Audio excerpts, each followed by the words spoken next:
Tarikat bir mecburiyet değil. Eğer diyelim ki haşa o tarikatın başındaki kişi peygamber olsa haşa sana cevap verir. Çünkü din mecburiyettir. Onun için bakın peygamberlere mucizelerini göstermesini Allah bizzat istemiş, onlara emir. Halbuki velilere de saklamak emir. Yani onun iradesi dışında zuhur edecek o. Eden keramet de, gösterilen keramet de onun iradesi dışında, isteği dışında. Yoksa onlar kerameti aşağı, onlar sihirbaz değil. Keramet göstermek için gelmiyorlar size. Keramet de velayet için şart değil. İstikamet lazım. Asıl ana noktada söylediğim şeyi tekrar söyleyeyim. Tarikat bir mecburiyet değil. Tarikat din değil. Yani tarikata girmezsen şundan olursun, bundan olursun, dininden olursun. Yok böyle bir şey. Asla böyle bir şey.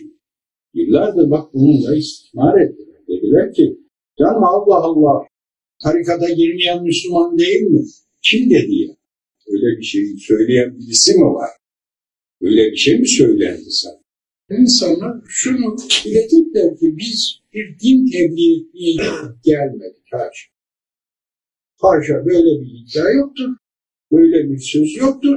Yani birileri çıkıyor karşınıza diyor ki ne yani siz peygamber misiniz? Din mi getirdiniz? Haşa bunu söyleyen birisi mi var ya? Peygamber gelmeyeceğini sen bilmiyor musun? Allah'tan korkmaz. İnsan böyle bir söz söyleyebilir mi karşısında muhatap?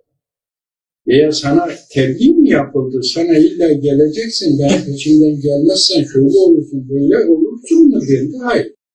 En iyi niyetler şimdi ne söylenir? Yani nedir işte bunlar Müslüman cemaati, başlarında da bir Allah dostu var.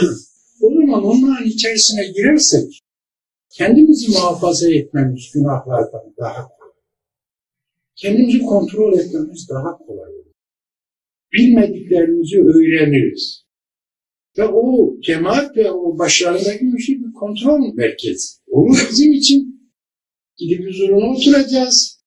Bazen de onlar kerametiyle Allah tarafından söyletilir. Senin halin, fiilin daha çok utanmaya sebep olur bu sende. Onun için sana faydalı olur diyorsan eğer olabilir. Bu söz kabul edilir. Bunu herkes de kabul eder.